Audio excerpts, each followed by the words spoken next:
नमस्कार पेंशनर्स मित्रों। कल के वीडियो में हमने विशेषकर नोशनल इंक्रीमेंट के बारे में विस्तृत चर्चा की थी। संक्षेप में आज भी बता देते हैं कि लोगों ने जब ये कहा कि फरवरी महीने तक हमने कहा था कि नोशनल इंक्रीमेंट के आदेश जारी हो जाएंगे, तो हमने जो कहा था कोर्ट केस जीते हुए लोगों के लिए वैसे आदेश जारी हो चुके हैं। कोई भी बात हमारी कही हुई अभी तक गलत न हुई है, आगे भी गलत इसलिए नहीं होगी कि हम तथ्यात्मक बात ही करते हैं। प्रिडिक्शन भी वही करेंगे जो संभावित होगा, नहीं तो हम उनको इस रूप में बताते हैं कि ये हमारी मांगे हैं, ये हमारे मुद्दे हैं। तो 4% डीए वृद्धि के बाद 50% डीए जो हुआ है, इसके बाद मर्जिंग बेसिक पे बेसिक पेंशन में होगी, जिससे कर्मचारियों के सभी भत्तों में फ़ायदा होगा। कर्मचारियों को डीआर जो जुलाई महीने का होगा उसमें फ़ायदा होगा। नोशनल इंक्रीमेंट का मामला कोर्ट केस में जो हम लोगों को जीत मिली है, जिन लोगों ने कोर्ट केस किया था, हम लोग मतलब हमने नहीं किया, लेकिन हम फिर भी पेंशनर्स को हम लोग ही बोल रहे हैं। हमने एक बात जरूर अलग से कही है कि हम सामूहिक रूप से प्रयास करेंगे कि सबकी तरफ से सुप्रीम कोर्ट में गर्मी की छुट्टियों के बाद में एक रिट लगाएं, क्योंकि ये पॉलिसी मैटर है और पॉलिसी मैटर सब पे लागू होना चाहिए। कैग ने अपने परिपत्र में अप्रैल 2023 के बाद सेवानिवृत्त होने वाले सभी लोगों को ये साथ में देने की बात की, सेवानिवृत्ति के साथ में ही। तो ये मामला पॉलिसी मैटर का है। जब आगे वालों पे लागू होता बिना कोर्ट केस किए हुए, तो हम लोगों को भी उसका लाभ मिलना चाहिए, और नहीं मिलेगा तो इस लड़ाई को हम सबकी तरफ से लड़ेंगे। केवल एक ही बात है, संदेह है कि सुप्रीम कोर्ट इंडिविजुअली एक आदमी के रेट पे केवल उसी को लाभ देने की बात करेगा, तब तो फिर दिक्कत आएगी।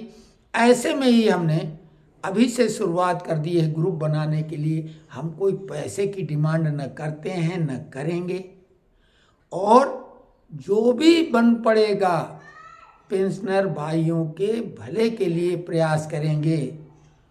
हमारी जो भी शक्ति सामर्थ्य होगी वो 100% पूरी पेंशनरों को समर्पित है। हमने लंबे समय से अपने जो विभिन्न क्षेत्रों में रुचिकर वीडियो हम बनाने के लिए ही ये चैनल बनाया था, लेकिन वो काफ़ी हद तक पीछे छोड़ दिया हमने, और अब हम ज़्यादातर अपना समय केवल इन्हीं वीडियो के लिए दे रहे हैं। और ये वीडियो बनाने के पहले हम तमाम जानकारियाँ जुटाते हैं। दिन भर फ़ोन हमारे पास आते रहते हैं, और हम भी कुछ लोगों को फ़ोन करके जानकारियाँ जुटाते हैं। तो अभी किसान आंदोलन जो भड़काया गया था, उसकी वजह से सरकार का पूरा ध्यान उधर था। 10 मार्च के आसपास आचार संहिता लगने की संभावना है। उसके पहले सरकार न केवल पेंशनरों के लिए, जिनको भी लाभ देना है चुनाव के पहले अपने वोटरों को, वो दे चुकी होगी। उसी में हमारा 18 महीने का डीए एरियर, और ये जो भी मामले हैं जुड़े हुए, पे कमीशन की घोषणा तो हमने बोला नहीं होगी, क्योंकि फिटमेंट फैक्टर के द्वारा एक्राइड फार्मूले के अंतर्गत जनवरी 2026 में पे कमीशन ड्यू है। तो इतना एडवांस में सरकार क्यों करेगी? क्योंकि अब ज़माना बदल गया है, मैनुअली नहीं है, सब कुछ कंप्यूटराइज है। जो काम सालों में होता था वो अब हफ्तों में हो जाता है। तो ऐसे में आवश्यकता नहीं है।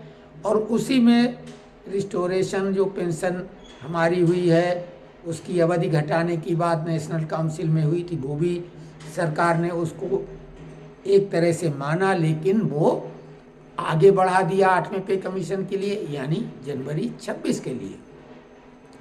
और 5% जो 65 वर्ष की आयु पूरी कर लेने पर पेंशन वृद्धि की बात है, वो अभी श्रमिक संगठनों के द्वारा कोई उस पर ज़्यादा दबाव नहीं डाला गया है, डाला जाए तो वो जायज़ मांग है, सरकार मान सकती है। हो सकता है सरकार अपनी तरफ से घोषणा कर दे, जिस 50-50% चांस है। फिक्स मेडिकल अलाउंस बेहद महत्वपूर्ण मामला है, जो कि सरकार घोषणा हमारे हिसाब से कर देगी। रेलवे कंसेशन का भी वैसा ही मामला है, सीनियर सिटीजन का, वो भी सरकार चुनाव आचार संहिता लगने के पहले कर सकती है। तो जो भी ये महत्वपूर्ण मामले हैं, अभी कोई कैबिनेट बैठक नहीं हुई है, लेकिन अब तारीख आ गई है, मार्च शुरू होने वाला है, उंगलियों पे गिनने वाले दिन ही बचे हैं। अब जो भी कुछ होगा वो फटाफट होगा, तो थोड़ा सा धैर्य और रखें। हम जो भी ये सोशल मीडिया की शक्ति आप लोगों द्वारा ही प्रदत्त है, उसका उपयोग हम सभी लोगों के लिए, हम सभी लोग मतलब पेंशनरों के लिए 100% करेंगे। हमने इस चैनल को किसी फायदे के लिए नहीं बनाया है, अपने स्वांता सुखाए, अपने मनोरंजन के लिए बनाया था, लेकिन धीरे धीरे इसने एक रास्ता पकड़ ली और ये मुड़ के अब आ गया है पेंशनर्स मंच के रूप में। और बहुत लोगों ने, जो हमने एक विचार रखा था कि सोशल मीडिया पर एकजुटता दिखाने का, रिटायर्ड लोगों का, हम चाहते हैं आपका अनुभव, आपकी शक्ति, आपकी एकजुटता देश और समाज के कल्याण में लगे, और साथ ही साथ जो हम लोगों की जायज़ मांगे हैं उनको आवाज़ देने का भी फोरम बने।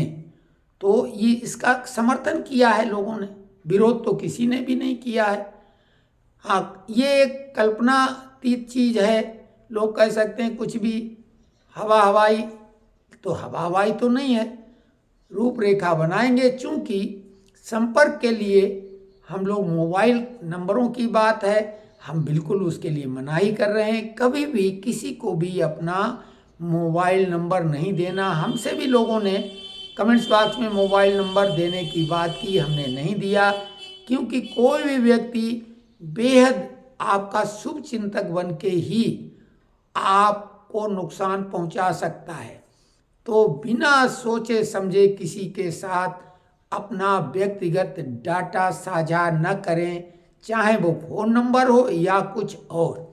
हम जो भी सोशल मीडिया प्लेटफॉर्म बनाएंगे वो इस तरह का बनाएंगे जिससे जुड़ने पर आपको कोई हानि नहीं हो सकेगी।